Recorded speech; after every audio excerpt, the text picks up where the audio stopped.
naipon ko sa Saudi, ininvest ko sa kanila. Kasi sabi nila, dodoble ito ng walang kahirap-hirap eh. Alam nyo, ipinagkatiwala ko ang aking retirement sa kanila. Pati nga, ipon ng anak ko sa London. Pati nga, mga hipag ko sa Amerika. Ikinumbisi ko rin mag-invest sa kanila. Wala rin.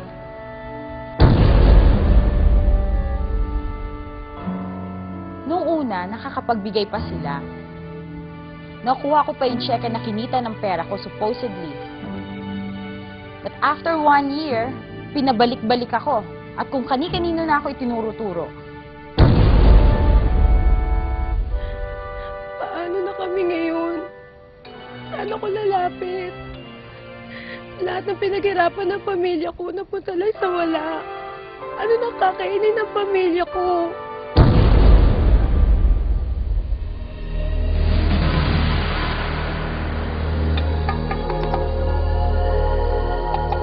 May kumukumbinsi ba sa inyong sumali at magbayad ng malaking registration fee sa isang kumpanya? Wala kayong ibang gagawin kung hindi ang mag-recruit ng maraming tao at sila'y sasali din. At kikita kayo mula sa registration fee o investment ng mga na-recruit ninyo. Mahilig ba kayong magsakali sa mga get-rich-quick ventures o negosyo?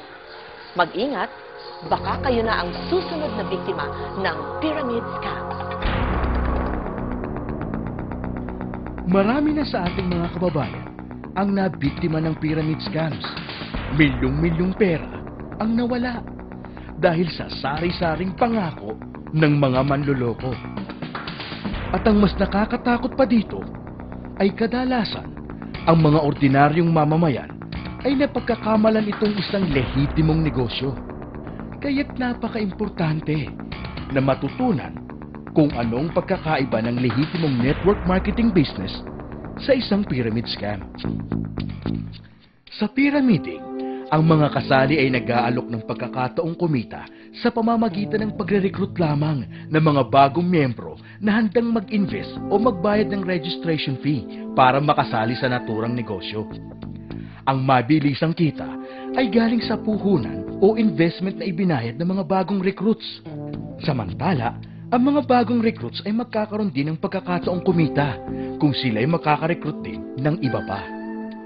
Ang pyramiding ay illegal sapagkat ito ay likas na mapanlinlang o inherently deceptive.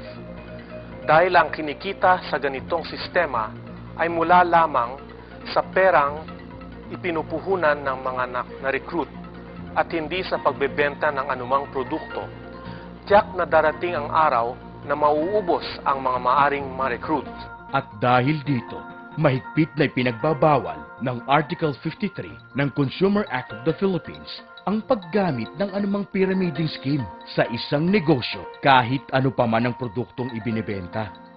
Ang Direct Selling Association of the Philippines o DSAP sa pakikipagtulungan sa Department of Trade and Industry ay naglunsad ng isang anti-pyramiding education campaign para sa inyong protection. Gaya ng kahit na anong negosyo, ang layunin ng isang legitimate direct selling o network marketing company ay ang pagbebenta ng kanilang lehitimong produkto. Kaya't ang ibinabayad na komisyon dito ay base sa product sales. Sa isang pyramid scam, ang pangunahing layunin ay ang pagre-recruit ng maraming tao at hindi ang pagbebenta ng produkto. Ang Direct Selling Association of the Philippines ay samahan ng mga lehitimong kumpanya na mahigpit na ipinatutupad ang legal na compensation plans ng bawat kumpanya at nagsasagawa ng tamang paraan ng negosyo ayon sa Code of Ethics ng World Federation of Direct Selling Associations. Para mapadali ang inyong pagkilatis, kung ang isang kumpanya ay lehitimo at hindi nanloloko, narito ang 8-point test na dapat pagbasihan ng inyong desisyon. Una, may produkto bang ibinebenta? Ang mga pyramid scams ay kadalasang walang produktong binebenta. Kung mayroon man, hindi ito nangangahulugang lehitimong negosyo. Kailangan pa niyong suriin ang mga puntong sumusunod. Ang komisyon ba nakikitain ay magmumula sa pagbebenta ng produkto at hindi mula sa registration o entry fees ng mga recruit? Kung kumikita ka sa pagre-recruit lamang at ang kinikita mo ay galing sa registration fees ng mga recruit mo, mag-ingat ka. Ito ang pinaka-common trait ng pyramiding. Ang layunin ba ng negosyo ay magbenta ng produkto at hindi lamang ang pagre-recruit ng mga miyembro? Sa ibang pyramiding schemes, ang mga tao ay bumibili lamang ng produkto dahil requirement ito para maging isang miyembro. Wala bang kaugnayan ang dami ng na-recruit sa dami ng perang kikitain? Ang income o kita mula sa negosyo ay dapat manggagaling sa pagbebenta ng produkto at hindi mula sa recruitment ng mga taong nagbabayad ng entry fees. Kung sakaling matigil ang pagre-recruit, kikita pa ba ang mga miyembro ng negosyong ito?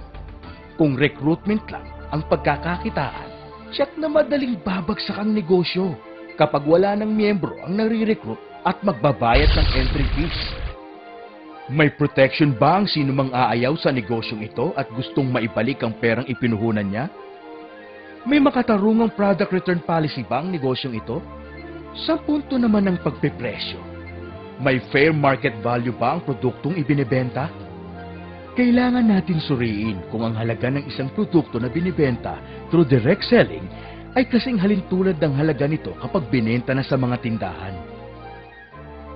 Sa punto ng mamimili, may sapat ba silang dahilan na bilhin ang produkto ayon sa presyo nito? Ang produkto ba ay bibilhin pa rin ng isang tao kahit hindi ito interesadong sumali sa compensation plan nito? Sa punto ng prospective member, may sapat bang dahilan na magbayad ng registration fee o investment ayon sa tangible benefits na makukuha dito? Kung ang sagutin nyo sa lahat ng katanungan ng ating 8-point test ay oo, tiyak na lihitimo ang kumpanyang lumapit sa inyo. Pero, kung ang sagot nyo sa kahit isa ay hindi, naku, mag-ingat, malamang pyramiding ang negosyong ito. Para makatiyak, sumali lamang sa isang kumpanya na miyembro ng Direct Selling Association of the Philippines o DSAP. I have been in direct selling business for the past 30 years. Dito rin nagsimula ang pagbuo ko ng isang maganda at matatag na pamilya. Ang masishare ko lang ay talagang may pera sa direct selling at naging malaking tulong ang kinikita ko sa aking pamilya. Sa direct selling, kumikita ka sa pagbebenta ng iyong produkto. Mas malaki ang benta, mas malaki ang kita. Ang recruitment ay isang malaking bagay o tool para lumaki ang benta at kita mo. Sa direct selling, kumikita ka sa bawat benta mo at benta ng iyong recruit. Sa recruitment, dalawa ang dapat nating bigyan ng pansin. Kung ang purpose ng recruitment ay para palakihin ang benta, ito ay naayon sa structure ng direct selling. Ngunit kung ang recruitment ay upang mangolekta lang ng recruitment fees or membership fees, at kikita ka na nang hindi ka na kailangang magbenta, ito po ay ang pyramiding at mahigpit na ipinagbabawal ng ating batas. Sa tagal ko po sa industriya ng direct selling, wala po akong alam na yumaman at tumagal sa pyramiding.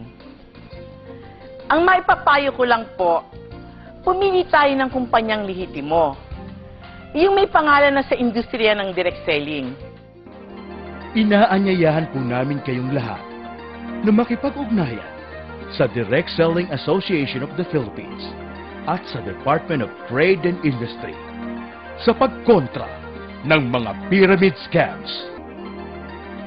Kung kayo'y may katanungan o di kayo'y reklamo sa isang kumpanya o taong pinaghihinalaan niyong kasangkot sa pyramid scams, huwag magkatubiling tumawag sa DTI hotline number 897-7384 o mag-text sa DTI space comment at ipadala sa 2920 o mag-email sa i-reklamo@dti.gov.ph. Maaari rin kayong magsadya sa mga tanggapan ng DTI sa inyong mga probinsya.